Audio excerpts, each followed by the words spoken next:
Kia ora, Katie. Hi there. How's it going? It's good, thank you. Lovely to see you in your amazing studio. Thanks for the invite. This is very exciting. Yeah, it's super exciting. So you met my brother apparently, and he was talking about my podcast, which is really interesting because I don't think he's actually ever listened to it. I Well, could he be was wrong. talking I could very be wrong. proudly of you. What's that? He was very proud of you. Oh, that's so cute. And then we kind of got in touch after that, which is really nice. So welcome to Creative Connections. Thank you. Thank you. Now, you are in your studio, your sort of gallery studio, which is in Clevedon, and that's kind of southeast of Auckland, Tamaki That's Makaurau. right. Yes, yes. Yeah. Can you tell us? I know you have a big history in Clevedon. Can you tell us about the area and what you love about it? Yeah, sure. I'm Clevedon proud. I love the place. I was born here actually in Clevedon. I started off here on this farm. This is a family farm, and I've been in the family for apparently nearly 100 years or something like that. And it's had many different lives, but this building that we're in here now was built as an orchard shop and to sell the fruit. And when I was a little kid, I was sort of like in the apple bin, just hanging out, eating some fruit. And then when I got older, I was able to start selling the fruit and counting the money and all that sort of stuff. It was great. How amazing. Isn't it? Hmm. It's so beautiful that you're making in a place that you grew up in. Yeah, it feels pretty neat. And, selling fruit, selling art, it's the same thing, really. Yeah. Yeah. Same link, same conversations. Yeah. So the Clevedon is quite an arty area. There's a few art galleries there, and then also Mm, the sculpture parks that your dad mm, has established. So we'll mm. get onto that later, no doubt. But it must be a great place for kind of people going through, you know, maybe expecting an arty experience, do you find? Oh yeah, never go to meetings. Like when I came here about 10 years ago, I went to a council meeting and they wanted somebody to set up a art trail, you know, in the Franklin area, and I said no, I'm not going to do that, but maybe we could set one up in the Clevedon area. And so myself and Cheryl from Art Industry and Maureen Conqueror set up the Clevedon Art Trail, and it's been wonderful. I think it's a wonderful thing. The artists of Clevedon open their studios once a year, and it's fantastic, and it brings a lot of people in to Clevedon, and now over the years it's made Clevedon a place that's known for creativity, which is really exciting. Yeah, it really is. It does have that sort Hmm. of feel about it, which is a Yeah, great and thing. now the Clevedon Business Association has taken it on and running with it. So it's really exciting to think that hopefully it'll be a project that can keep going. So, it's a really good one. Yeah, it's so good. So are you it feels like you have had a life of creativity. What were you like as a child and amongst selling fruit? I don't know. Apparently, apparently I was shy. I can't believe that. I can't believe that I was shy, but apparently I was shy as a little kid. And I think I had an ideal childhood. We make huts and play on the farm, and I have two other sisters, and we had a lot of fun. And I rode horses, and it was just wonderful, really. And back here, we did spend a lot of time around the orchard because that's what our life revolved around. And I was thinking one of my first sort of like important art things was my auntie went to Elam, and so Auntie Susan would teach me how to do arty things like in the shop, like learn to make the fruits, the signs, to sell the fruit, like Billington $3, but you got to make that nice and even, that sort of thing. So there was always art right from the start. Mm, that's so Mm. good.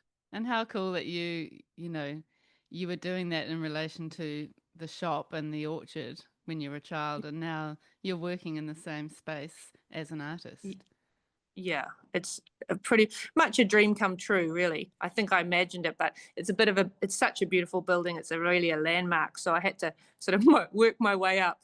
Yeah, how great. And so for people who don't know about your studio space, you are working in the gallery in the Orchard Shed, and that's Yeah. become your sort of teaching space, your studio Hmm. space, your Hmm. exhibiting space. and you also do some mentoring through this space as well. So, I mean, I just look at your studio and I think, oh my God, that is a dream come true for all of us, you know? Yeah, yeah. It's really beautiful, actually. Apart from in winter, it's really cold, so I'm pleased it's spring because there's actual holes in the wall. You probably can see them, but it's very good looking. Yeah. It's just so, I mean, and it's so sort of authentically Aotearoa as well. You know, it's just got a Yeah. lovely vibe, and you've done a fantastic job with it. It looks so good. Thank you. Yeah, well, Mm. I got the idea for a gallery studio when I was going through Melbourne as traveling when I was about 20 something. And I went to a gallery, and then this guy said, "Oh, would you like to see my studio, which is just here as well?" And I was like, "Oh, wow, that's so cool." And I was talking to him about his work, and I thought this is such an authentic experience to be able to talk to the artist and see his artwork. And then for him, there's no waste of time because when he's not chatting to people, he's making his artwork. Yeah, So yeah. I thought a really cool idea. It's such a cool idea, and it's actually surprising how few people, how few artists do that. But Yeah. I think it would be my dream scenario, you know, just to have work in a space that people come to, and yeah, I love it. It's very cool. It's good. I mean, I'm pleased that I don't open it like the fruit shop, which is open. Well, used to be open sort of 9 to 5 or whatever. And I'm open by appointment, which works because you've got to do your life and do all the other things you've got to do as well. So Yeah, yeah. it's again, it looks glamorous, but it's also a bit of hard work too. Oh, absolutely, I'm sure. And just, you know, we'll kind of get back to your backstory, but just out of curiosity, um how do you find opening it up by appointment only? Do people actually make the effort to sort of figure that out? Or do you Yes, feel if like they're you desperate lose? my Sorry. work, they will, and that's cool. And then I have found that event-based things work really well for me. Rather than having exhibitions that are open for long periods of time, I just do events that open for a very short amount of time, and that seems to work well for me. Yeah. Yeah. And then people can come along and come along to the event that you've kind Yeah, of put aside it's time for. Yeah. That's right. So they don't feel like, because some people, like you say, don't want to make an appointment. That takes, a bit of Mm. effort or a bit of confidence or something. Yeah, I So feel like making an appointment would be like maybe people might feel pressured that they have to buy something because they've kind of booked you to, you know, yeah, there's that yeah, side of it as well. sure. Yeah. Yeah. I mean, some people feel that and then others really don't. Yeah. So you just have to have a variety of things, but definitely not being open the whole time is good because obviously I'm teaching a lot in here as well. And it's funny, cars bring more cars. When I've got a car park full, then more and more people will come in just to see if they can look in. It's like my grandma used to say that in the shop. She used to say, "We'll park cars out the front so more people will come in." And I didn't understand it as a kid, but it actually works. Yeah. That's so true. That's great. Okay, so you did go to Elam after high school, Mm. and you were, you know, as we were talking before recording, you were a young student in Elam. So can you tell us a little bit about your time with art in high school and how you got to Elam? Okay, so I went to Diocesan School for Girls in Auckland, and I had a fantastic art teachers. Shelley Ride was one of the main ones, and she taught me so much. Still to this day, I really think she probably taught me how to paint and everything else, technically especially. And then I had Mary Guyan, who taught me art history, and I'd never travelled, so I sort of was travelling through the books that she was showing me, and that was really awesome. I was very excited about the idea of traveling. So they really helped me and supported me. And I love photography as well. And printmaking. I just love the whole thing. So basically, I spent the whole of high school in the art department, and it was the only thing I was really good at because I was a country kid. I mean, I'd never done music or French or anything like this, so I was pretty hopeless at that. And not maybe naughty, but I did get the giggles and get sent out of class quite a lot. So but I was really happy when I was in the art department. Yeah. That sounds so good. And Shelley Wright, I mean, I do actually have her contact to get in touch with her and have her on the podcast because Yes, you a lot of should. yeah, a lot of guests have been taught by her and she's a bit of a legend, Yeah, I think.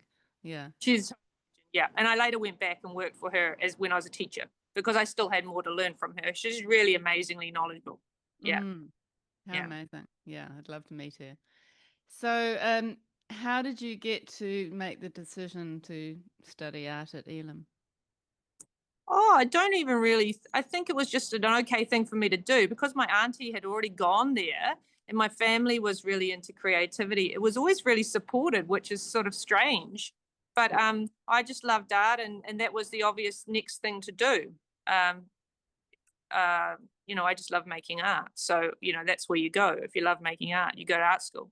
Yeah, Yeah. so good. So Shelley and everyone helped me, do the application and everything, and it was straightforward. I went straight from high school to there to Elam. And Yes. we have talked about, people heading back when they're a bit older and then sort of versus heading there when they're really quite young. So Yeah. how did you find it as a sort of 18-year-old? Oh, it was very daunting. I couldn't understand anything, not even the posters in the street, because we didn't really go to the city. So it was really full on. It was a bit of a shock. Um, and then you're meeting all these people, and yeah, it was really full on, but it was serious fun, you know. And so, what did I learn at art school? Well, I definitely had just space to grow up and learn about myself. I think, you know. And I made a lot of artwork. I was very prolific. And I joined the printmaking department because I loved printmaking when I was at Dio, and I loved the idea of learning new skills and techniques and things like that. And I thought that was a really interesting thing. I felt like painting, I could do that a little. I could, but the printing was something I didn't really understand. And I could see that you could do lithography and all those sorts of amazing things. So I thought that was quite enchanting. Mm, yeah, and That's great that they've got all the tools and the things that you yeah, need to make yeah, printmaking. yeah. Yeah. So how did you go at Elam? How did you find it, and did it help you to kind of develop as an artist and sort of, start the career? Yeah, interesting. Yes. I am very competitive and I think I did pretty well. I worked very hard, but you can always work harder. I probably partied pretty hard too, but we had a lot of fun.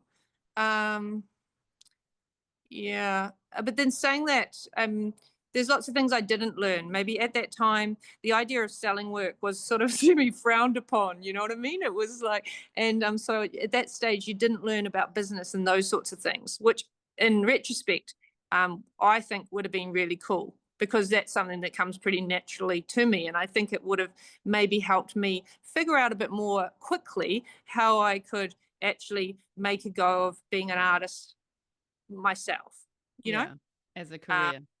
yeah, as a career. I mean, there were a few people that like got picked up, like, 1% that get picked up by the dealer galleries. And I wasn't one of those. People have always loved my artwork. Um, and were even buying my artwork from early on. But I'm not great at maths, but it didn't take me long to figure out that I have to sell about a painting a week to pay a mortgage. So I thought, what can I do? I love art and I love people. Well, I could do some teaching, and I did it for the money. Yeah. And it turned out I was good at it, Yeah. you know. Oh, that's good. So you did an extra year and did a Yes, that teaching was diploma. terribly painful after the wonderful fun at art school to go to teachers college. Whew, Yeah, it bit of a was downer. a bit of a downer, but I got through it. That's And it good. was And what? useful because you learned Sorry. stuff. It was useful. You learned things, but it was quite a contrast. Yeah, I bet. Totally. And so just back to Elam, what were that's where you, as you said, you sort of developed your printmaking practice from there. But Mm. what were you thinking about at that time? Actually, at Elam, I was pretty sad for my undergrad. My mum had died early Oh, on sorry. when I was at Elam, so that was pretty hard time. But interestingly, with that kind of grief, it fueled some beautiful artwork, you know, and it's still neat to look back on that work because it was a lot of it, and it was really gorgeous work. So I guess that fueled a lot of my making to start with, and then for my masters, I did portraiture, and that is interesting now because I'm going back to doing some portraiture. So it's funny how things kind of go around in circles sometimes, you know. Yeah. Yeah. Oh, it's lovely in a way that you've been able to mark that really sad time of losing your mum, and that must have been quite traumatic for you at that age. Yeah, it was, and I think probably you'll ask me, you know, what's my work about, and I think a collector once said that having my work is like having pages of my diary, and I think it definitely is. I think that's a really cool way of talking about my work because it's personal to me, but it somehow is always related to other people. I think it's because it's about the, you know, having human experiences, and grief is one of those really powerful ones. So Mm. um it you know, yeah, I think when it speaks and connects to people. Yeah, Mm. absolutely. Yeah. And it was probably a great way for you, well, a positive way for you to process your grief in some way. Yeah, absolutely, to channel it into something positive was really good. Yeah, sure. Mm. Yeah. So you started teaching, were you teaching high school or primary? High school, yeah, high Teaching school. art. Yeah, I started at Onehunga High and taught there, and then went to Dio. So, yeah, they were both fantastic. And yes, teaching art, Mm. and it was great. And actually, um, my old boss, Anthony Clark, who's the boss of Onehunga, he taught me. He was the first one to teach me how to do reduction woodcuts, which I was like a fish to water. And we made them while we were teaching the class. We did like two things at once, you know, and it was great. So I made a really gorgeous, my first set of reduction woodcut prints of ahipara, little batches and stuff. Yeah, I made there. So that was cool. And Mm, I that's great. now that's mainly what I do. I mainly love that technique the most. And so after being at art school for 6 years, it wasn't until I met him and he taught me that it's funny that, you know, Yeah. that's the one that I use the most now. Yeah, that's the one that you really connected to. And so were you Yeah. actually managing in general to sort of have an art practice on the side as a teacher? Yeah. Because I just need to make work, because it makes me feel better. I've always found time, whether it's like under a house or in a garage or, you know, anywhere. I don't care where I am. I'll make it. You know, Mm, and even if I have not much time, I'll make time to make art. yeah. And lovely Mm. for you, I imagine, to pass on, the really positive experience you had with Shelley and at Diocesan, and then sort Mm. of bring that to new students. And teaching art, I think, as an artist, would be such a joy. Yeah.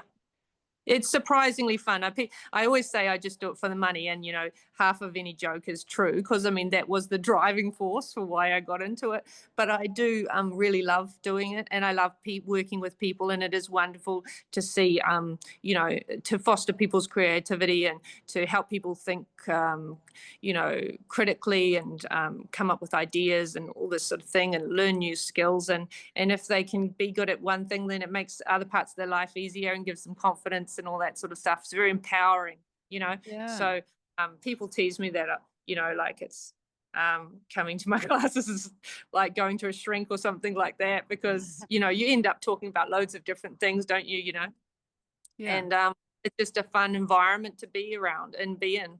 You know. Mm. How did you find at high school having to be a little bit prescriptive with, fitting into exams and exam timetables and Mm. expectations with NCEA? Oh, I've never really fitted to anything very well. Um, I mean, I jumped through the hoops and I did well. You know, I jumped through the hoops that I had to do, but and it was good. I was lucky to be able to do that. You know. Are you Um, talking about as a teacher?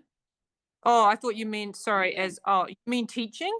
Yeah. Okay, so student, yeah, I jumped through the hoops. As a teacher, yes, I jumped through the hoops as well, Yeah. because you just play the game. That's the game you're playing. But then saying that now that I, don't, I teach here in my studio. I remember one of the kids would come in and the parents would say, are they going to get a formal certificate or something like this? And I said, no, but they do get to make art, and hang out with me. I think this is it, this doesn't have to be any right answer, because art is so subjective, and as soon as you start putting all these parameters and constraints on it and say this is right and this is wrong, then it just switches off, I think, a little bit, the creativity, Yeah. and you don't get as much risk taking, which you need to have to make things that are extraordinary. Exactly. Yeah. Yeah. That's so well said. Yeah, I agree. So you went from teaching to your gallery space, is that right? Yeah, I did. And Yeah. how long ago Country, was that? you know Sorry, and if we talk over each other, we'll both just stop and start again so that we can just say that bit okay. again. So when did you actually stop teaching full time and come to your gorgeous studio space?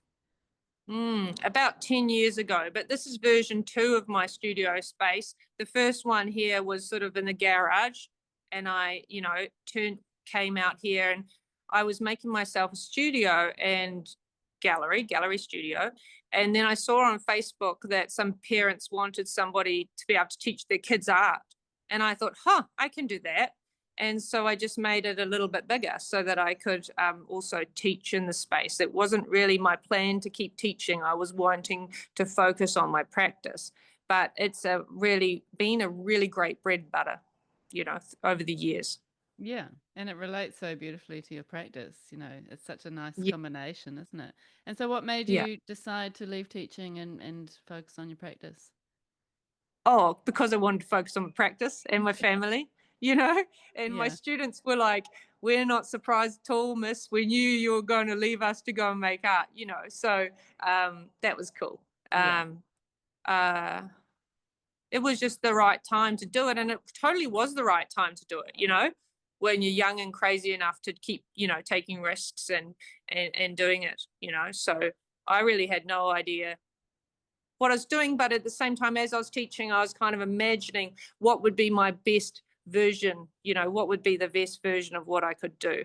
And I was thinking about that gallery studio idea, and working with people, and even as for students, for the students to see me working, like when I'm mentoring, for example, on I am working myself, and the people I'm working with are working alongside me.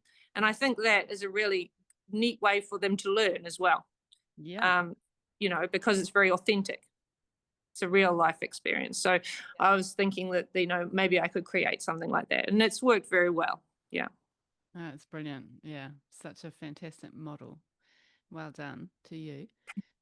So, can you just explain to us your practice in a nutshell, and talk about how you how you see your work and the ideas behind it? Oh, that's quite a lot. The big question. Okay. Yeah. All right. All right. Okay. So I don't know. What shall I say?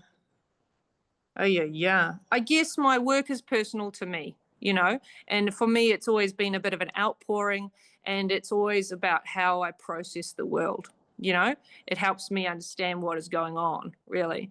And I think about things, and I guess I am visually processing, and the output is art, you know. That's sort of how it is. And because I'm always talking about things that are personal to me, and deeply personal often, and I'm very honest with the work, and my whole self goes into the work. People seem to respond to it, and the themes are quite universal, and so people can. It's maybe relatable, I guess. Mm. So, Yeah. can you talk to us about your mediums and I mean, Yeah. printmaking is your main medium. And are you still actually painting? I wouldn't say. I think I trained as a printmaker, so that would be the springboard that everything comes from. And then I start with the idea that I have, and I think about what medium would suit it best. So some people, like, so you could say I'm actually a multimedia artist. It's quite wordy, but sometimes I make prints, sometimes I make paintings, sometimes I make sculpture, drawings. You know, and when I'm teaching, like at the moment I'm teaching moving image, so, and I use a lot of photography. So, it's a lot of things. So it really has to come down to what medium would suit the idea. Probably the biggest thing that I've come across lately is, everyone wants to try and get a style. And me too, for years you look at artists and you think, wow, they've got a style. That's so cool. I wish I had a style. And I thought, man, if I ever have a style, it will be so easy, it would just come to me so easily. And I was working in the studio one day and I came up with this idea of mixing printing and painting together in what I call relief paintings. And it is the worst idea I've ever had. It is so hard, but it's also a great idea. So what I do is I carve the whole surface of the wood first and then seal it and paint it and roll it like I would a print. And you end up with a one-off work. But it takes twice as long as what it would take me to make a painting. But it's really exciting, the result, because when you look at it in the sunlight, it changes as the day goes, like a sculpture, because of the relief. So that's my sort of currently physically how I'm making work at the moment for this new show that I'm working towards, which I'm calling Woman at Work. Brilliant. We can talk more about that shortly. Mm-hmm. That is a really interesting way of working. And so it almost feels a little bit 3D, I guess. Yeah, it is. It is. And I think the first series from memory was the community minded series, which in this method that, I've been developing. And I made this huge body of work. Once I have that idea, I just throw myself into it. And I didn't stop for like a year. It usually takes me a year. And I didn't even really, as soon as the work was done, I'd wrap it up and put it away. And I didn't really even have time to really look at it too much. And then when I was hanging the show and I sat down and looked at it and the light caught on it, I thought, wow, this is really cool. I kind of hadn't realized how cool it was until I can imagine. I would sit with it, I love that. And it's you don't take any prints off. No. The idea the brewing of how this happened was I made a really massive print using an industrial roller.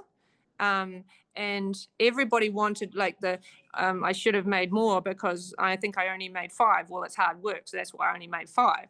But they sold out straight away, and everyone wanted to buy the block, that I'd used to print. And I said, no, because for me, that was what I'd used to make the work. And I couldn't really understand why they would want to buy part of the process. And then I sort of started thinking about that some more. And I thought, well, actually, not in this form, but in another form, it could be a finished work, And so that's how I got to the paint, the carving, painting, and roll like I would a print. But then it being a one-off work makes it really special because it's not printed, do you know? Yeah. And so you put on some ink across the top of the wood, and then you come. No, I paint it. It's all paint. So I'm actually doing a very uncouth thing, which is rolling paint, which a printmaker would never do. It's that's like 101 of printmaking. It's day 1 of printmaking school. Don't use paint, use ink, So I'm using paint. Yeah. And then you're also using brushes to sort of add the details and that. Yeah, so I'm painting it. Yeah, exactly. Yeah. So I've kind of created sort of like a hybrid. I'm not saying this has never been done before, because I'm sure it has, but it's probably never been done before exactly like how I'm doing it, I think, which is really exciting, because that's, that is supposedly is the definition of a style, isn't it? Yeah. And you feel like that's your style you've discovered, and that's what's going to remain. Yeah. Well, I do feel like I thought that, like I say, it was going to be easy, but I think I'm okay with now being a bit older. You're okay with spending time on things, and trying to make something that's really exceptional. you know that it's going to take some time potentially. And it's wonderful because it's led me to make, say, the bronze relief sculptures that I've made. And so I've basically extended the idea into bronze, which is to me very exciting, you know. So, Yeah. and it goes really well with my prints as well, with the reduction woodcuts, so hopefully it sort of ties it together. Yeah, I think so. It's beautiful. It's such a lovely practice. So, back to the ideas around, what you're making. So you talked about your Women at Work series, Yeah. and last year you had a lovely series which was, just remind me. Going to Seed, I had a solo show at the Franklin Arts Centre. Yeah, I love Yeah. that. Going to Seed. Yeah. So That was about, getting older, yes, and yeah, I read that, and I love that you kind of went there because it's such an interesting topic that so many of us well, all of us go through at some point, yeah, but it's not necessarily kind of spoken about, or artists aren't necessarily responding sort of openly about it. So, yeah. what were you thinking with that exhibition, and can you tell us about the series? Okay, well, I was sort of laughing at myself. I guess that I do that quite often. And I was just laughing about getting older. And then I was thinking about, seasons and how they change. And Franklin here where we are, it's a beautiful growing area. And so I was driving through all these amazing crops and watching them change as the season goes, and just like we change as people. And I was sort of seeing that connection. And so I made this series. And I was also my parents, my mother especially, but my dad as well, is a huge gardeners, and I've spent, many years blocking that out. But all of a sudden, I have felt the need to learn to grow things, and so what better way to learn about that but to talk to people and to research and to paint about it. So it was a personal thing that I was learning about. And I've made some gardening friends now, and I've learned some stuff. I've planted an edible garden, all year round edible garden, which is so exciting. And so it's the final thing is much more than painting. It's about learning, along the way. Mm, I love that. And what were the paintings? The paintings was using again this relief painting thing that I've developed. It's a really big. The steel gallery is huge space, so it was an enormous amount of work for me to make enough work for that show, but I did. And so yeah, you can have a look on my website. If you just look at the work section, you can find the Going to Seed and all the series I've done. I always work in a series because it's not enough for me just to make one work. It takes me a while to figure something out, maybe, or Mm, so I make yeah. more than one work. Even when I'm working on works, like at the moment, I've got two there and two there, and I work on them as a body, and they talk to each other. And when you're thinking about that body of work, do you have the exhibition or the event in mind from the beginning? Oh, yes. I mean, I do have a plan. And then I also know that I'm going to change my mind and that it's going to surprise me and that I'm going to, take detours. And that's, I guess, why you do it. Because if you knew exactly what you're going to make, then why bother making it, really? It's Yeah, got to surprise exactly. you and make you want to do all the work, doesn't it? Yeah, yeah. And your work does seem to be sort of capturing places, and especially sort of country, based and sort of growing and agriculture, that kind of thing. Is that how you think of your work? Um, I definitely think it's things that I value, and maybe want to highlight. Like, for example, I think one of the series um, before was about the depletion of the Hauraki Gulf, and I couldn't really exactly paint a whole lot of, barren underwater views because that wouldn't be an interesting conversation. No one would want to talk about that. So I thought, well, why don't I sort of uh, make it up a little bit, and make it this beautiful thing that, you can, and then you can say, well, it's not really there, like it's made up. Um, Sorry, I was forgetting what we were talking about. Just about Oh, environment. agriculture, sort of based? So those are things that I'm interested in. Those are just all those things that I'm interested in. And depending on what stage of my life, I was interested in different things. Like if I think back at art school, I really loved, the Icarus stories of Icarus and all those sorts of things, and how that might connect to ambition in my life, and how other people have felt that way too. And again, with growing things, this last series that I did, I was really interested in that, and I think other people are too, Yeah. So often my work are conversation pieces, like people, whenever I maybe sell an artwork, always tell people want to know the story about how I made the artwork and the story of the artwork, and they all come with their own stories. And so then funnily, years later, these people, when I go to their house, maybe they tell me the story of the artwork, and I can tell because it's a ridiculous story or something that it's something that I've said, and so I love that. so meanwhile back at the ranch they've been telling every guest they've had to the house for the last 20 years the story, so they're like the It's keep the just kind stories of for cool. me. Yeah, and Yeah. that's a nice thing that you because you have that connection with your buyer, that you Yeah. can tell your stories and pass them on so that they have, another appreciation of the work. Yeah, there's Mm. that real connection, and people tend to, and I really appreciate the support of people, continuing to follow my work. It's great. Yeah, that is so good. So just stopping there for a second. Hang on. Mhm. So let's just unpack the way that, well, the way that your paintings look, I guess, your relief paintings. What are you thinking about with color? Yeah, it's funny. I don't, people say that I'm a colorist, but I don't really think about color. It just happens. It's just the color it should be to me, you know. That's interesting because I But did read in your Instagram that you did that beautiful field painting, mm, and you were commenting on how somebody who'd come into your studio had said, well, that's not the actual colors that you see in yeah, nature. So yes. so how did you feel about that kind of comment? Well, I think that sort of works well with what I just said, because it's the colors that I see, you know, just that I think it should be this. And so that's what it is. And that's a wonderful thing about painting, is you can make it whatever you like, can't you? Yeah, yeah.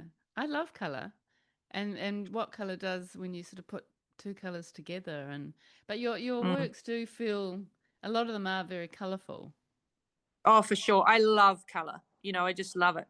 And it can create such a mood, you know.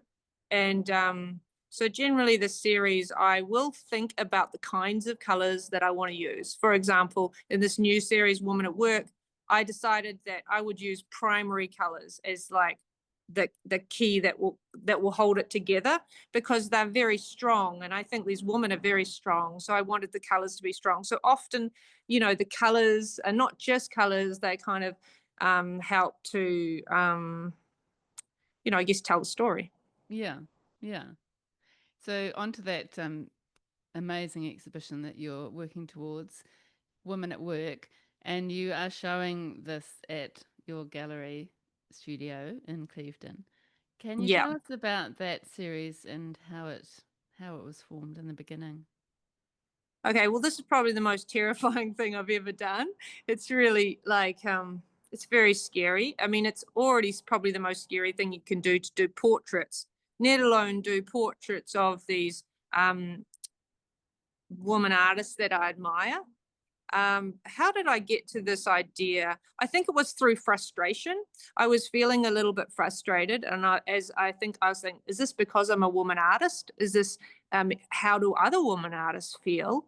You know, and I had always modeled myself when I was, I guess building, you could say, a brand or whatever.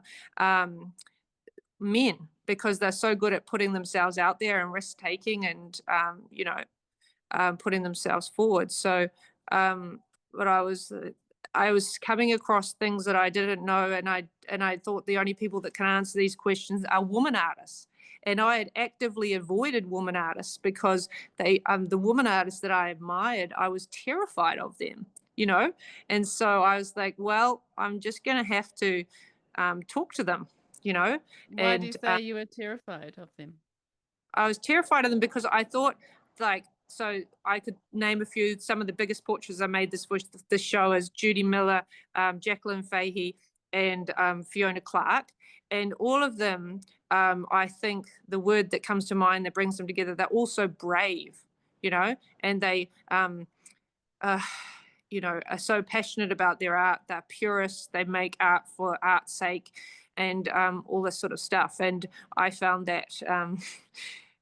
I could make. I was thought, well, could I? I don't think I could do this. I don't think I could be like them. Did you feel But intimidated by them? I felt intimidated by them. Yeah, I probably still do feel intimidated by them. But I thought I need to get over it. And I'd been to visit Judy Miller in her studio, and I was sitting there chatting with her and my friend Blythe Tate, and I had this moment which I've had before, and it was, you need to paint her portrait. And I was like, oh no, now I'm going to have to ask her if I can paint her portrait. And so I wrote a script actually, and I rang her up, and I was so nervous. I said, I hope you don't mind if I read from my script. And so I read from my script, and surprisingly, she said that I could paint her Really? portrait. And I had this idea of interviewing her. It had already expanded in my mind to be about interviewing these leading women New Zealand artists that I admire subjectively, and interviewing them and learning from them, and painting their portrait, and in a celebration of them and their leadership and that sort of thing. So, and Wow. then I realized that my great aunt, I call her my great aunt, because I am related to Fiona Clark. I'd been to visit her a few years ago, and it was just after COVID, and she was taking me for a tour around her dairy factory. And at one stage, because she had a mask on, at one stage she said, "Would you like to take my photo?" And I said, "Yes, I would." And it was when she was outside of her fridge. It was her dark room, and it was in her fridge, and it had all her film and paper in it. And so I took this portrait of her. And so when I started the series, I already knew I had the photo. I had the photo that I wanted to use of her, and I had to ring her up and have a chat and see if I could get her permission to use that photo. And then I interviewed her, and it was great. It's just so great. So the whole thing has been super exciting from a learning point of view. Yeah, that's so exciting. And Yeah. you think of those women artists as brave, but you are being incredibly brave yourself by taking on a project Or like this. stupid, I don't know. No, it's amazing. Wow. And Well, I'm trying my hardest. That's I say to them. I don't know how it's going to go, but I am going to try my hardest. You yeah. know. And did you feel intimidated in the fact that, they were trusting you to capture something of them that they were happy with, and also the Mm. fact that, are they going to like what I Yeah. make, and am I All good of them. am I good enough? Is my work All of good that. enough? I sent them pictures of the paintings when I'd finished, and these are massive paintings. They are monumental, and I was totally terrified. I was just waiting by my email or whatever to see what they would say, because ultimately you do want them to think, that this is okay, whatever, Yeah. but it's Yeah. hard to look at yourself too, and I'm really inspired by Alice Neal's work. She's an American portrait painter. She was, and she talks about that idea of her work collecting souls, and I don't just want to paint something that just looks like a photograph of something or something like that. I want the work. When I'm interviewing these people, I'm not recording it. I am. Sorry, I've just got a phone call here. I'll just Oh, ignore this. Can you still see me? yes. Okay. So I'm not recording it because I want these people to be really honest with me, and the experience I have with them will inform the artwork, you know. Yeah. Yeah. So the artwork is a very personal sort of outcome from the experience of spending time with the person and learning from that person, and from them sharing with me things, and so that's hopefully comes across in the artwork. I love that. And are you actually taking photographs of them Yes. while you're with them? So I Yeah. interview them, and then I take photos of them in their studio, in the context of their studio is really important, and often working in their studio, you know. And I have to take a lot of photos because obviously people are nervous, like I'm nervous, so for them to relax and to and then when you've got the shot that will be great, you know. Mm. Yeah. And then That is that's what incredible. I work from the photograph, and so that source material is really important, obviously. Yeah. And I feel like this is a really important series. You know, it's a Yeah, really important thing to capture. It's kind of documenting our sort of, women in art or New Zealand social history, I guess you could say. Yeah. yeah, I think so. Like I'm doing this, in my opinion, I thought it would be good to talk about the work as I'm making it, and sharing the experience openly, and even saying that I'm a bit scared. I mean, that's not very common. People say that, but as be the other artists have been very supportive, and if some of them have said that, that I'm sort of speaking on their behalf or whatever, I've met, which is nice, and I guess I'm just opening up conversations about, what is it like for women artists, how well represented are they, you know, um, you know, where is feminism now? How well do we help each other as women? How is knowledge passed over? All these things. I think they're really interesting things. Yeah. It almost feels like sort of an extension of your study that you're actually learning yourself and then sort of expressing things through your art. It feels Yeah. like it's quite a sort of it's almost like a form of a thesis. Well, I wouldn't go that far. I think like we'll stick back to the diary. It's like a diary entry, really. Yeah, You I know, love that. I write a terrible thesis. Someone Stop. someone said to me, "Are you going to do your doctorate?" And my wife said, "No, she doesn't write very well," or something like this. Oh, but you could actually do you could this could form a part of an extended study I and a think real someone write it for me, maybe. well, yeah, maybe. But or maybe a book or something like that. You could Yeah, yeah. I yeah. definitely think it's a lot of legs. This is the problem with just being one person, just me. And I want to focus on the work and making the work and making the best work I can make. So um, there's often things that I don't do. And I just focus at the moment on the painting. Yeah, which is fair enough. Yeah. You can't do everything.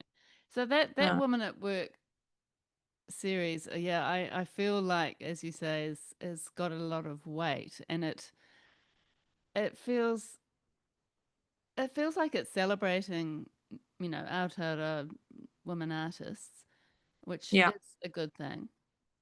Mm, But also, it's interesting to me that you haven't called it, you haven't sort of referenced the fact that they're artists. It's Women at Work is the title of that yeah. series or of the show. Yeah. What are you Yeah. thinking there? Well, I was actually deeply inspired as a kid, a young kid. I think it's Glenn Bush's Working Men. It's a photographic series, and I don't know whether you're familiar with it, but if you're not, it's absolutely incredible. I remember seeing that as a young person and just thinking this is incredible work. And so it's portraiture of men in their work environments, you know, and it's incredibly moving and very raw, very human. And I thought, well, I think I just read Katie Hessel's, A History of Art Without Men. And I thought, wouldn't it be interesting to, do a series about women at work? And it kind of plays into the idea of, what should women be doing with their time? Mm, yeah, we all should be doing more of that, making art. And how did you actually select the people? And are you allowed to say which other artists you have Yeah, sure. Yeah. represented? I mean, it's probably the smallest series I've done for probably ever, um, because the work has taken so long to make. Um, I have asked some artists and they have said no, but I've been surprised by majority that I've asked have said yes. And I totally understand if you're saying no, they might be shy or too busy or whatever, too famous. It's loads of reasons. But Judy Miller, and like I say, Fiona Clark and Jacqueline Fahey was just an absolute amazing. I was so excited to meet her and chat with her. And so those are the big paintings. And then I've also painted my mentor, Linda Tyler, and my daughter as well. And those works are about that transference of knowledge from the now to the future, and woman, older women sharing with younger people, and carrying on. Yeah. And I'm just starting to paint Hannah Island and Petra Larkin as well. So, like I say, that's the smallest show ever, isn't it? But hopefully it'll be worth looking at. Oh, it sounds beautiful, and I do feel like we said it feels like it's part one of an Yeah. ongoing series, We've which got to would get be through part one first. I haven't even yeah. finished yet. And how do you feel like audience respond to portraits of people? Oh As yeah, I don't far really as know. I don't even know. I do these crazy ideas and I have no idea of the outcome. Like when I painted community halls, I just painted community halls because I was interested in how we work together as a community, and what we value, and that sort of thing, in the shared spaces. But I had no idea that other people would like looking at community halls, you mm, know. I So think they can don't relate to know. them, can't Yeah, they? you don't know, eh? No, you never But know. I can't sort of stop to think about that. I've just got to do what I feel is right. And I feel like this series feels very right.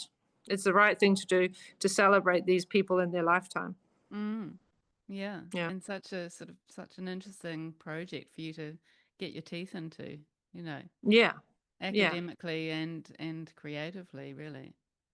Oh, yeah. I don't really think of it as academic. I just think of it as continuing to learn. But I suppose you could, I don't know whether paintings in themselves are academic. Maybe they are. Mm. I just feel like because you're doing quite a lot of research and interviewing and photographing, and you're sort of bringing quite a lot of you know Mm.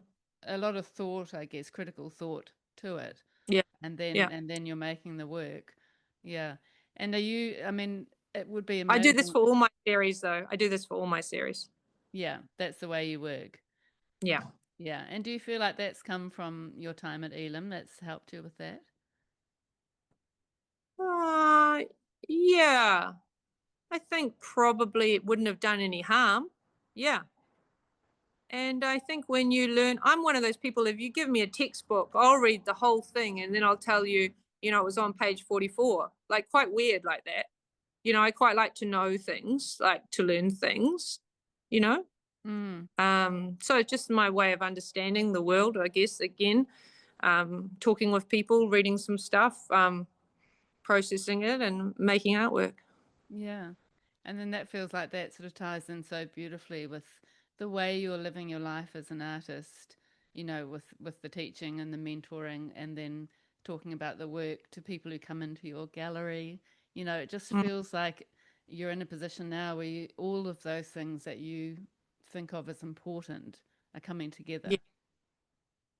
Yeah, I feel lucky, but I guess I've created it. I think one of my friends said, you got to design the life that you want, otherwise someone else will design it for you. So, um, yeah, I think it's really nice. It feels authentic. Mm. And I do like spending time with people. I just have to also make time to make art too, Yeah. and to like recharge a little bit as well. Yes, Yeah. absolutely. I totally get that. Yeah. So, what was I going to just ask you then? Oh, back to the talking about my opinion. I really love those little videos that you do on Instagram where you've obviously noticed something, or something's occurred to you, or something like that has happened in a sort of, again, authentic way for you in your life, and then you share it, and you talk about something. How has that Mm. developed, and how do you see that as sort of fitting with the other things that you do? Uh, it's just a little. project, that I thought it would be quite, because last year I talked about each work after I'd done it, and I thought it would be quite cool to talk about the work as I'm making it. And usually I hadn't been doing that because it can be a bit stunting. You don't really want to show the work until it's done, but I always like to keep making it harder for myself for some reason. So I thought, why not be honest and just show the process a bit more, and then why don't I just talk about what I'm thinking about? And so those are actually just things that I'm thinking about. My mind is always busy with thoughts, and so I just pull out a little bit of things that I'm thinking about at that point, and just share those things. And sometimes I think, oh, I don't know, I don't know if I should share this, because I'm speaking, I guess, very rawly, very off the cuff. It's not really edited. It's just what I'm thinking. Yeah, and you're showing some sort of vulnerability in a way. Yeah. Which I think is very good for especially other artists to see. I think it's reality. It's your reality, and it's the reality of so many other people, no doubt. Yeah, well, I think that's part of the thing. One of the things I've learned from doing the series about woman artists so far is that, they are humans and they have feelings as well. And everybody, you know, has to keep going, and it's okay to be a bit vulnerable, I think. Yeah, totally. To make that all right. Yeah, and I think that's why I like doing the podcast, because you are hearing real stories from real people. And if that can help somebody or encourage somebody in some way, then that's a good thing. Yeah, exactly. Yeah. Like I'm putting it on Instagram, and Instagram is so glossy, and I think my content should be a little bit raw, and honest, like my paintings. Yeah. Yeah. I love that. And why do you feel like you're doing it? I mean, are you thinking about it from a marketing perspective, or is it more that you feel like you need to express something to go with your work, or where did it actually come from? Oh, I just have so many things to say. So I thought maybe some of it might be useful to other people, or Yeah. like it might start conversations, or Mm. I think the series is a really big one. I only imagine doing this, in my opinion, while the series is happening. I haven't thought about doing it beyond that. I think I you should just keep going with it. it's quite, as it's quite a lot, even to get yourself into the mindset of sharing things or talking is quite a lot. But yeah, maybe. But I've said that I'll do it once a week. It seems quite a lot, Yeah. Well, what I've learned is not to actually make promises about when you're going to Oh, publish yeah, I something. shouldn't have done that. I think once a week is too much. Maybe like Yeah. once a year, say something interesting, or just Or just when you feel like it, I yeah, think just when that's a I feel good like thing. yeah, Mm. that's it. Yeah. But I Yeah. guess, in my opinion, it's kind of a disclaimer, because it's what I'm thinking at the time, but I might change my mind, or Yeah. it's just Which is something. fine. Yeah. Yeah. So back to that Women at Work series, can you tell us about how they're going to look? And then maybe through that you can tell us a little bit about your process. Okay, how they're going to look.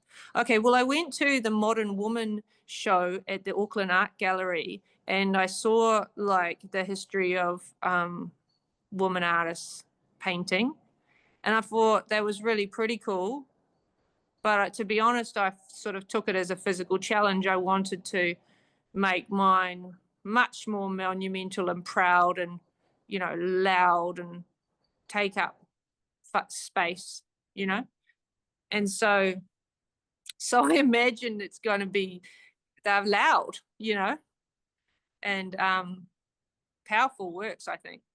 From So that's what, a scale point of view or color? well, if you mix scale, power, and powerful woman, strong woman together, you're going to have quite an impact, I would say. Yeah. you know but I haven't seen them on the wall. I've just been hiding them away and carry on. I don't look at them. I just don't dwell, just keep going. Mm. It Right. sort of helps my motivation to get on and keep going. Yeah. I can't wait to see them. So when Yeah. does the show actually open? So the show opens on the 17th of October, and it's like the smallest show ever. Like I'll have an opening night on the 17th of October, 5 to 8 here in my gallery studio in Clevedon. And then it'll just be open for that weekend. I think it's the 18th and 19th of October from 10 till 4 both days. So you can pop out in the daytime if you wanted to do that. And for me, short and sweet is good, because it is just me and it's a lot of energy and a lot of people and all that stuff. Yeah. And then where to from there? I imagine you've sort of putting your heart and soul into this series.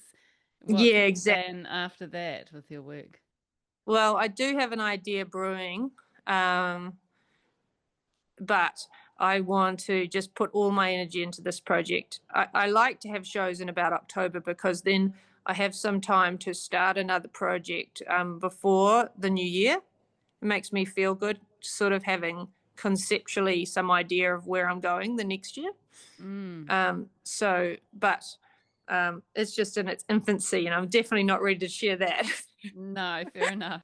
And are you thinking about, talking to other female or women artists and continuing on with the series? Well, I think it's like with the community hall series. I mean, I could probably spend the rest of my life painting community halls, and it would be awesome.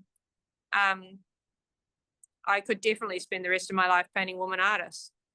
I don't know that I will, but I might revisit it, that sort of thing. You know what I mean? I guess I sort of do something and then I feel like I've resolved it in my own way for me, and then I move on to something else. And so I don't have the same subject matter all the time. I'm always changing that. And that keeps me learning, keeps me changing, keeps me interested in what I'm doing. I don't think I'm going to be the person that wakes up and does that similar sort of thing the next day. Yeah. And I love the way you think of your practices. You use the medium that you feel is the right fit for what you're thinking. Yeah, that's it.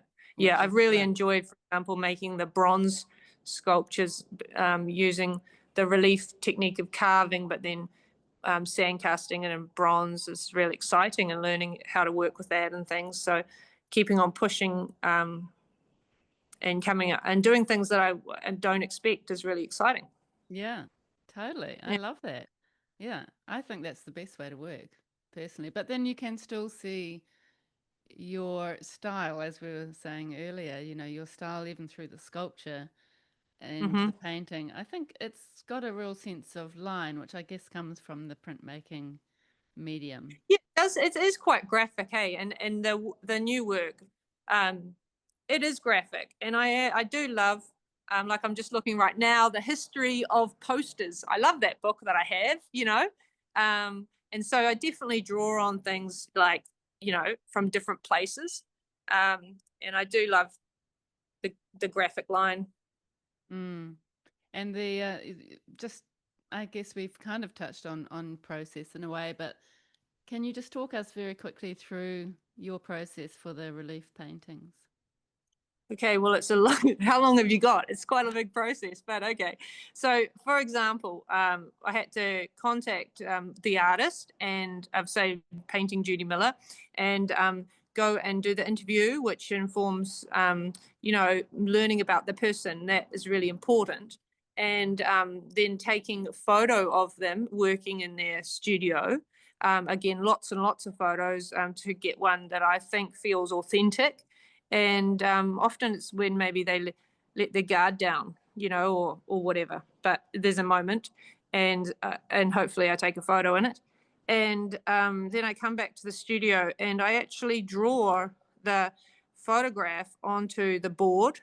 And this time I'm using blue paint because I'm inspired by Alice Neel, and Alice Neel famously puts blue edges, if you know her paintings. She has these strong blue marks. So that is in homage to her. I thought start well. And then I carve the whole surface of the wood. and then I seal it and paint it. I paint it in kind of blocks of color, I guess, and then magically I roll it and it picks up on the relief. And it's kind of like when you go into a dark room, I don't know whether you learned how to do black and white developing paper and stuff, and you watch the image come up in front of you, and it's magic.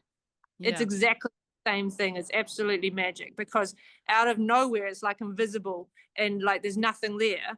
And then all of a sudden, there's an image back again, you know? Ah, I love that. So, so it's really magical process. It kind of has that magic that printmaking has, where there's a lot of magic, and so for me, that's really exciting. And so I use roll on paint, but I'm not just simply like rolling on one color.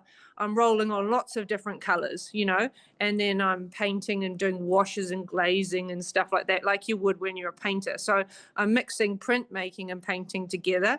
But the image is the right way round. The image is never printed. This is a one-off painting, and Yeah. like I say, it takes a ridiculous amount of time to make, but that's why they're expensive. Yeah. Yeah. And they deserve to be expensive. And are you working on MDF? Yeah, absolutely. Because it's not too hard for me to carve, Yeah. you know? And is And it what tools are you using? Is it just your standard it- yeah, yeah. woodcut So, tool? but it's really fun to do that. And it has I like the fact that it feels like it's made by a human being. And I think that's really interesting now with AI and everything like that. Um, I think that we naturally draw to the tactility, like it's really tactile, you know? Yeah. And yeah, it looks like it's made by a human being, which I Yeah. like. And you can really see the marks that you have made with your hands. Yeah, yeah, yeah. And if you stuff it up, it's really funny because people say, well, what do you do if you make a mistake? And I'm saying, well, you don't. Because you just don't make a mistake. And if you do, then you have to carve it out so it looks like it's not a mistake, Yeah, So exactly. basically don't make a mistake. It's kind of like high risk um art making, Yeah. which makes With it quite fun. high risk with lots of gain, hopefully.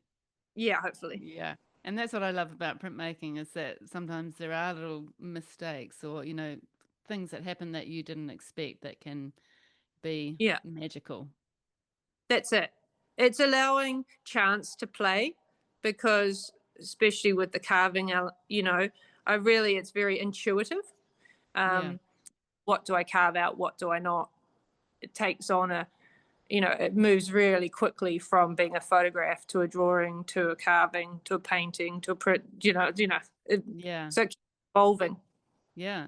Lovely. It's a beautiful process and it is quite unique. And do you find that it's quite physical?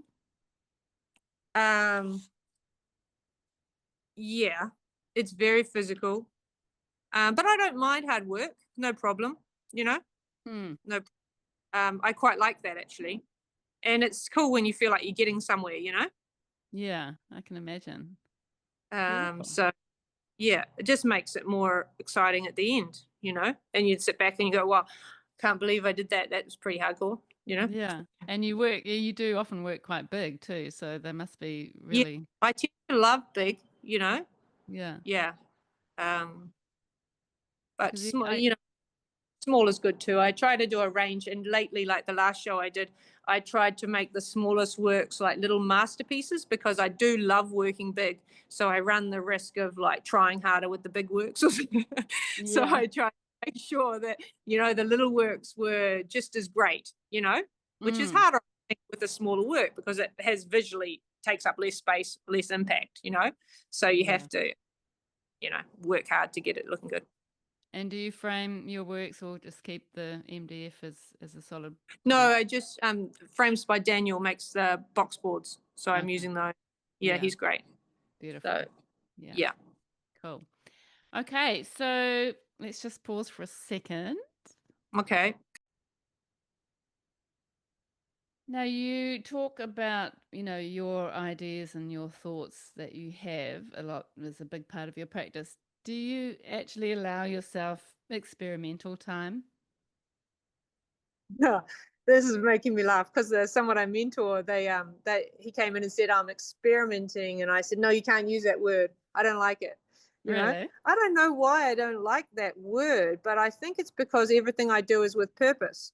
You know, so my wife sometimes says, "Oh, you're going on another tangent," but I don't see it as a tangent. I see it as like it's very, very important. You know, so yes, I definitely try things out and test things, but all of it seems to me very important, Yeah, you know? and purposeful. Yeah, Yeah. Well, yeah. I think experimenting can be important. I It think depends so too. on I how probably you look took it at the it. wrong way. Yeah. I mean, I don't, it's a, yeah, I know what you're saying, that you yeah. have intent. It has intent. Yeah, exactly. So it could be completely trivial. I could be drawing on a napkin, or I could be making something out of cardboard. But what I'm saying is that it's to me it's important. Yeah.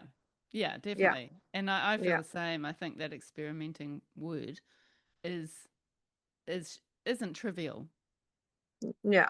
you know. No, And that part of process isn't trivial. It's still important work for no, sure. so important because that's how we keep doing different things and how we break ground and try new things. Yeah, and sort of step out of your comfort zone, and yeah. Yeah. Do you ever feel unmotivated or stuck or disheartened in some way? And if you do, how do you get through those periods? Oh, definitely, especially in winter. I really like you can see the draft, can't you? You can see Yeah, the air. yeah. So it gets very cold in here. This was built as a packing shed to keep fruit cold, so it keeps me cold through winter as well. So we have a summer pair of overalls and a winter pair of overalls, and I do my best to keep myself warm, but that doesn't always work. So just the physicality of being in here in winter takes a fair bit of grit. And so, but that's how do I do that? I just, keep having my goals of things I'm trying to achieve. I have lots of people coming into the studio all the time, and whether I'm with teaching or whatever. So that's good. And yeah, just got to keep going, really, don't you? Yeah, yeah, you just One foot push in front of yourself the other. through But it. it's like I say, it's not always glamorous. I mean, it looks very glamorous here on a summer's day, but there are another 3 seasons. Yeah, exactly. And apart from the cold of your studio in winter, what do you struggle with in your practice that people might not expect? Oh, I don't know. I think I'm pretty open with my struggles. Like I was saying, that's why that was a catalyst for starting this new series, Women at Work. Is I think if you're struggling, it's good to ask for help. And the older I get, the more I realize that if you ask good questions, then people generally give you good answers. You know. Mm, So um, I try not to dwell. I'm really a pretty optimistic person, I think. Keep going. yeah. And I think you obviously push yourself out of your comfort zone and do things like this series. It's a little bit that scary for you, even just sort of waiting for people's responses and then having to show them the work is Yeah. it could be quite confronting. I think you are very brave. Well, it is terrifying, but maybe I'm just a scaredy cat. No, I think everybody would find that quite scary. It is quite confronting potentially. Yeah. And Yeah. how did you find like your confidence? Like for example, when one of the artists said no, thank you. Do you are you hard on yourself, or do you sort of take that on as, oh, maybe I'm not good enough, or do you have that sort of imposter No, syndrome? I guess I've developed a pretty strong sense of self with a healthy ego, and so I have a pretty thick skin, and so it doesn't. I just sort of shake it off, you know. Mm, that's And good. as long as I've asked and the best that I can and do the best that I can, that's all I can do, Yeah. really.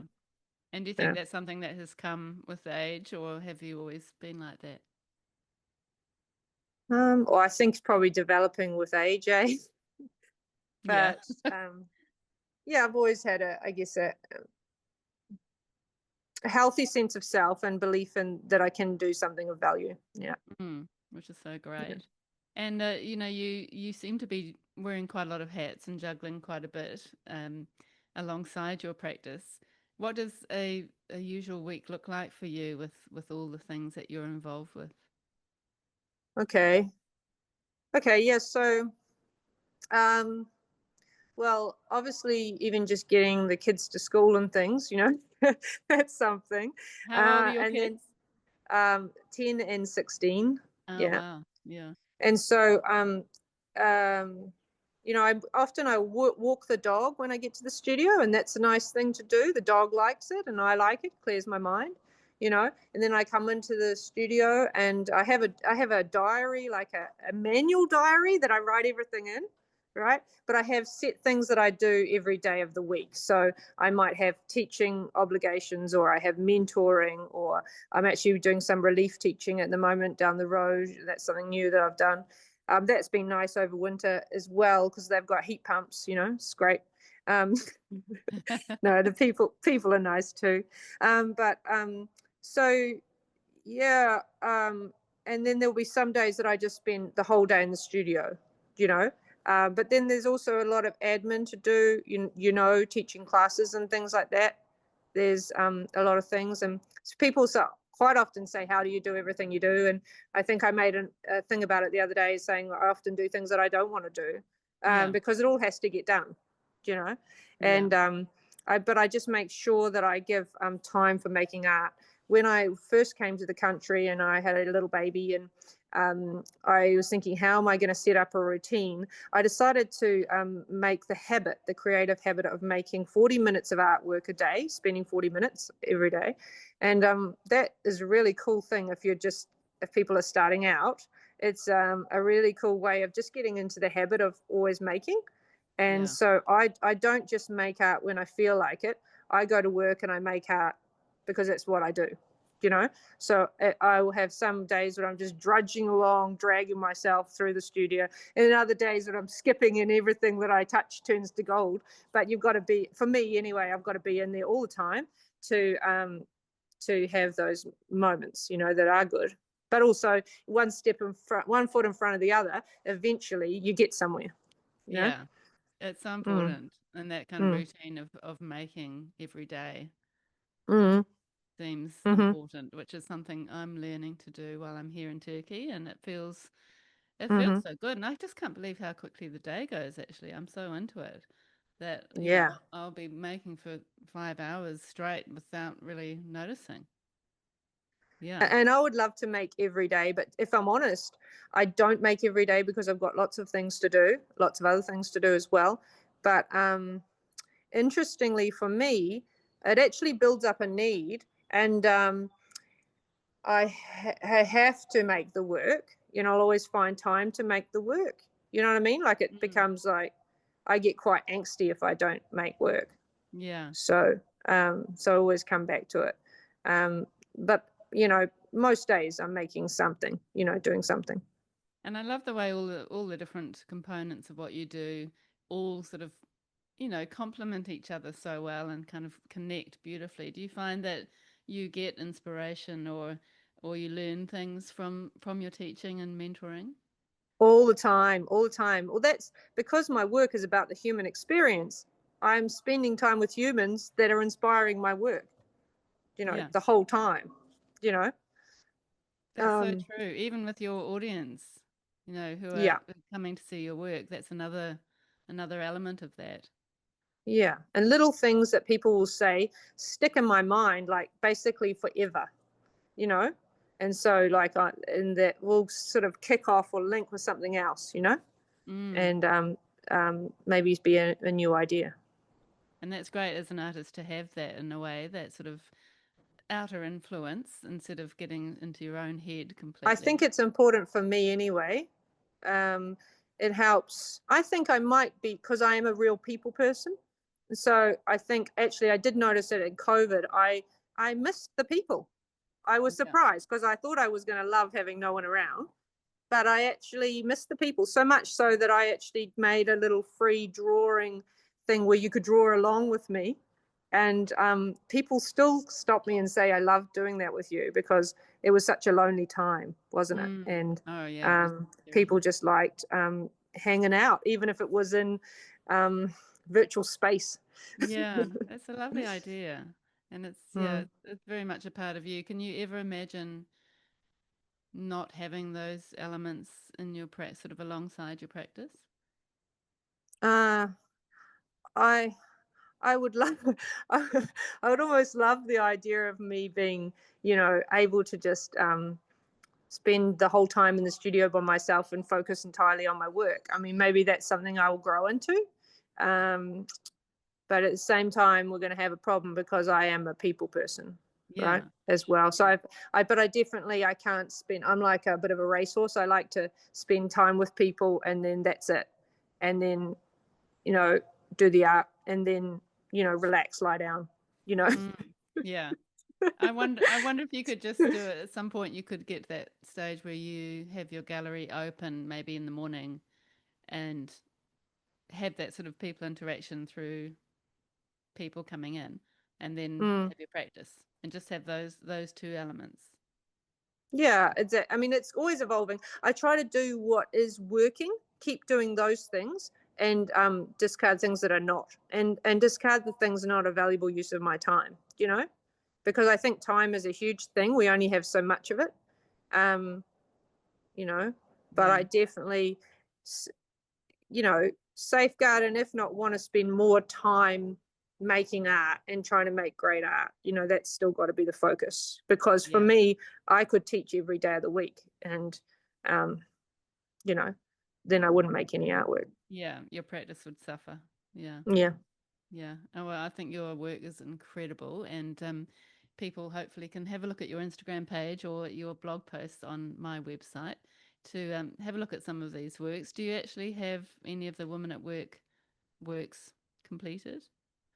Yeah, I do, but it's kind of top secret. I haven't shown anybody yet, Yeah, right? So fair you're gonna enough. have to come to the show. I'm like a Unfortunately, little squirrel. I just like squirrel them away, and then I think it's more exciting when you see them all at once. yeah, I agree. I hate it when when gallerists, do a video of a show before the opening, and I'm always like, I just close my eyes and like get away from that, because I don't want to see it. I Yeah. want to experience it for the first time myself.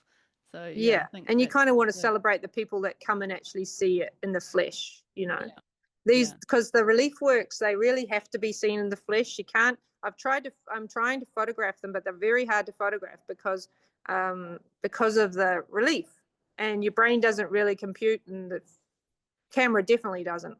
You know. yeah, yeah. I Yeah. can imagine, and they would be so striking. Yeah. Unfortunately, I'll still be in Turkey, so I won't be able to get to it. Very Oh, sad. that's okay. You can come and visit me at some stage when you come back. Yeah, I'd love to. I will for sure. Mm. Okay, so do we need to talk about anything else, or should we get on to the last questions? What do you think? Is there anything else you'd Thanks. like to touch on, Katie? It's been such a big talk. I don't even know what I've said. Yeah, everyone says that. And then they so start overthinking, like, oh God, did so I say that? I shouldn't have said that. I should have said this. I think that we've basically kind of talked about most things, right? So Mm. I think it's great. Yeah, I think it's great. I think yeah, it's been good. Perfect. All right, let's just get on to the questions. What would you say to your younger artistic self? Um, I'd probably say try harder. You know, I think you're trying your hardest, but are you really? Maybe you could try harder. Really? Yeah. And I Why do think you that say I that? do that all the time now, and I think it stretches you to really, really dig deep and actually try your hardest. And when you're younger, you think it's not very cool to try your hardest. Well, I thought, I was meant to make everything look easy, and but now I think it's pretty cool to be trying your hardest. Mm. And pushing yourself out of your comfort zone, do you think? Is that part of it? Always, always. Well, we learn about that when you're a teacher, right? Live in the learning pit, and being in a growth mindset and all that sort of stuff, absolutely. And Yeah. it actually is really exciting. And the more you do it, the more you can do. It's sort of like and you actually do get better as well at whatever you're trying to do. Yeah. Yeah, I agree with that. I think it's so good to push yourself out of your comfort area, especially as you get older. Just doing new things is so sort of challenging but motivating, you know. Yeah, and it's exciting. It's exciting, yeah, and you just don't want Yeah, to I'm get not very good at it. I don't naturally like change, so I have to. I'm a very scared but very ambitious person, really. so it's really hard. Yeah. Would you say you're a risk taker? No, I'm very risk adverse, but I have to take but I have to take a lot of risks, and I like taking lots of risks, but I'm fully aware of the risk, like Yeah. it's hard. Yeah. It's But interesting. I don't let it stop me from taking the risks, Yeah. because if you're aware of it, then you can I did a whole series around doubt, and I asked myself, am I in physical danger? is this real, or can I do this? Because a lot of Yeah. it is in our head. Mm-hmm. Yeah, so is. But you're right, that's where a lot of the learning takes place, I think. Yeah, which is Hmm. good. And what are my other questions? I can't even think of them. What do you find what's the most challenging aspect of being an artist and living your life? Oh, well, I mean, it's well known. It's not a get rich scheme, isn't it? That's a thing. But I love being an artist. I think it's wonderful. So even though it might be a bit difficult, maybe not the easy path, I think it's really rewarding. You know, um, and I think I do hope to make a valuable contribution through my art, and that's sort of what my motto, I guess, or what I try to do, and keep working at that. Yeah, How can art make an impact and be valued and be important in society? It always has been, and it always should be, and we can um, you know play play a part in that. absolutely. And just another little random question. Your father, and I think you've been very involved with it as well, has f- Yes. a sculpture park out at Yes. Clevedon, which is Yes. amazing. Can you tell us Yes, it's just a right little? here too. So this studio is part of Riverhaven Artland. And when we came to the countryside, I remember one of Christmas days, Dad said, to us three girls and everyone around, I want to start a sculpture park. And we were like, terrible idea. Don't do it. What are we thinking here? Really? And that he's like me. He's just, like a dog with a bone. He's like, no, this is happening. This is happening. So here we go. He's got a sculpture park. And so I sort of helped him a little bit curating and working with artists, and he's got a permanent collection of a beautiful permanent collection of, I think it's over 20 pieces now, and they're all site specific, and it's been wonderful. I've got to meet these artists, and obviously it wasn't long before I became interested in making sculpture through meeting these people and getting curious. But Mm, it's well worth visiting. You can look up the website riverhavenartland.com. how amazing. So that's on his property, his farm. Yeah, it's 40 acres. It's really very incredible. It's kind of ridiculously beautiful. It's like paradise. And 20 years ago, more than 20 years ago, when Mum died, he was very sad, and he started planting trees. And it became, we were all doing our life, he kept digging holes and filling them up with trees. And, then he pretty much has a park, or it could be an arboretum. And then after that, he was like, well, I would like to make a sculpture park. So but all the beautiful trees had already developed. So the setting is gorgeous. That sounds amazing. Well, I'm definitely going to be doing a trip out to Clevedon with my Yeah, husband. yeah, Yeah, it you sounds have to incredible. visit. And the trees, I guess, were the first sculptures for the land. And is your dad sort of particularly arty, or did he just want to kind of I add used to to the take tours, garden? and people would always say, is your father creative? And I said, no, not at all, just joking. Yeah, because clearly when you come and see, of course he is. Yes. Yeah. um so yeah, he's very creative. I come from a creative family. My mum was a hairdresser. Dad was an orchardist, but has always been creative, And also, he, came along the journey with me when I was going to art school. I remember the first times that he saw sculpture, he was in the Mondrian building. He was like, what is this? It's this contemporary sculpture. And then he just, kept coming to the exhibitions and all this stuff and learned along the way. And who would have thought that he would now have a sculpture collection, but that's pretty neat. How amazing. So he owns the pieces and he's sharing with the public. Yeah, he has open days, and he does works with charities and things like that. Yeah. And I've stepped back a bit now, trying to focus a bit more on my artwork, and my sister Sophie's helping with that. Yeah. How incredible. That's such a beautiful thing. Wow. Mm-hmm. I'm glad we talked about that, and that's something that people can check out as well. So, Oh, yeah. Just finally, who are the artists? I mean, obviously, the woman that you have approached for your latest series inspire you, but what other artists are inspiring for you? Yeah, well, definitely the woman that I'm studying, that's like in my current mind. And often when I'm doing a series, I might fixate on an artist that can help influence and guide me as well. And this time it's Alice Neal. So I really love her work and the honesty of that. And interestingly, she didn't become famous in her lifetime, and she's now regarded as the greatest thing ever. But I think that's interesting to add to the story of the woman at work as well. It goes along with it. And she was a purist that just needed to make work and made it because she thought it was the right thing to do. So that's cool. She's very inspirational. And I actually listened to a podcast just the other day, and I'm Richard Lua. I really like his work. Always have. I went into an art gallery when I was younger, and I was just at university. I just started, and I fell in love with a Richard Lua when I walked into the gallery. And I could have bought it, and I was really like, how much? Like, it was a few $1,000s, and I had that money, and I was like, but where would I put it? It's huge, stupid things like that. Like, what do I need with this big green painting? And it's like one of the only regrets of my life, not buying What the a Richard shame. Lua. And you've got the And I love perfect his spot for work. it now, haven't you?